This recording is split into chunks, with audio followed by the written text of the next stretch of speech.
What's up, everybody? Doing a YouTube video on target selection and shot placement. A lot of people get it all wrong. A lot of people have you shoot on that B27 target where the kill zone or the red zone is way down here. Problem with that is, and you see I don't have none of that crap on my wall, but the problem with that is you have problems. Like, let's look at this right here. Here's one right here. Okay, here's the kill zone.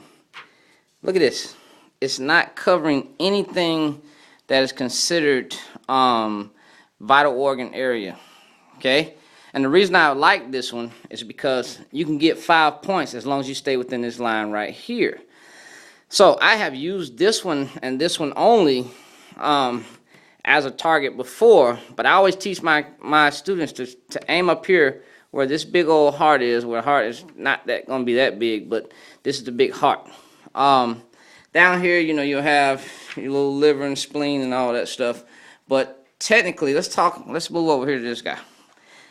If you look at this guy right here, let me back up a little bit, a little close, but you look at this guy right here, if you look in between his armpit area, which is here, going across, that is where you need to stay at, in between the top of my finger and the bottom of his neck.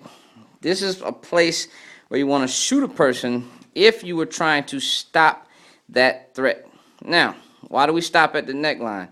Well, because then we enter into the head zone where it's going to be almost impossible. Now, the way we were created, it just happens to be a coincidence that our vital organ areas just so happen to be in between our nipple line or our armpit line going up to our neckline. Now, think about this. When I'm thinking shot placement, what's going to be the hardest bone that I have to break through? Right here, the chest plate, which is right where the heart sits behind.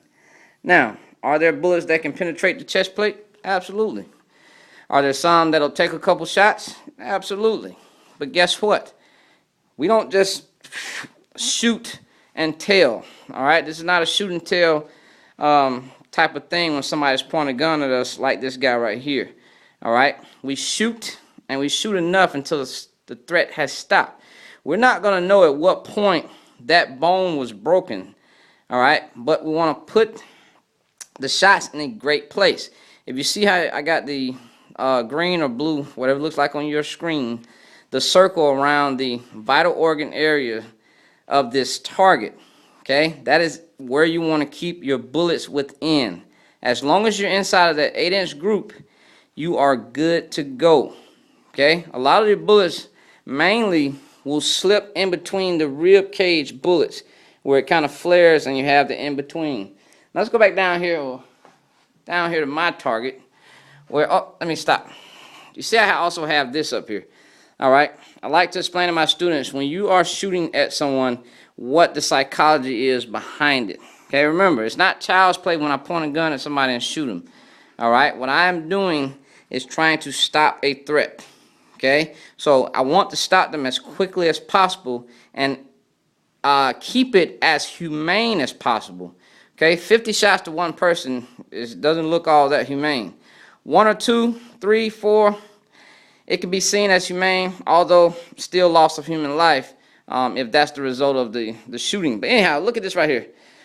If you know where you're going to shoot or where you need to shoot, then you'll know proper target selection, and you'll also know proper shot placement. If you look here underneath the nose line and go straight back, you miss a lot of stuff if your bullet is not on a narrow path right here along his spinal cord area. Okay? So, therefore, we teach people to stay in the fatal T, which is right above the eye line, which is right here. We see this line in that, and right at the bridge of the nose. Where if I'm coming here with a bullet, I'm pretty good going to catch something. It's going to stop them. I'd much rather be higher so that I'm inside the meat. The higher you go, one thing you have to understand is when you're shooting, that bullet can track over the skull. Okay? Yes, the skull is just like a hog's rib cage, very hard and can deflect your little bullets. Now let's look at this guy. Again, proper target selection. If you see the boxes, they're all sitting on top of the heart area, over the lungs, and what happens? From the armpits or the nipple line up is where you see this box placed. Okay?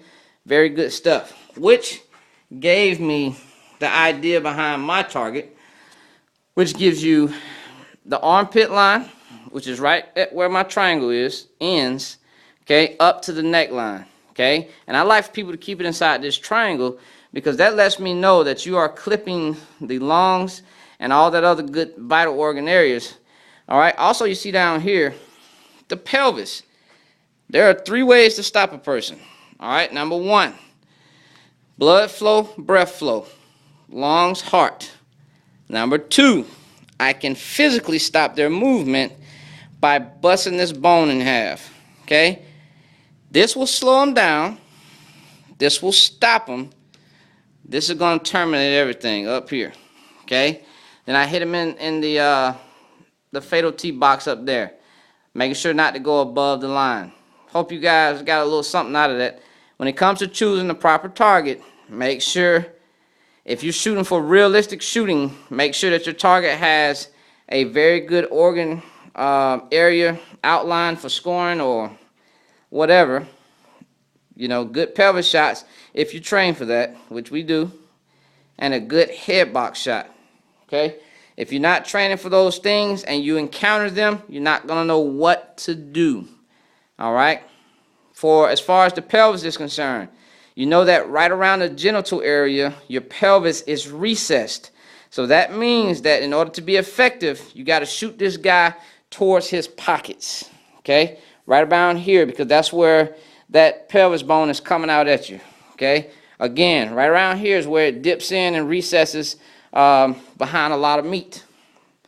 Hope you guys enjoyed it. Make sure y'all get on my website, epsta.com. You can order my targets from targetsonline.com for 25 cents a piece. They are all weatherproof. You can shoot these bad boys in the rain, snow, heat, sand, doesn't matter. All right? It's been great. Y'all make sure y'all be blessed and win that freaking fight.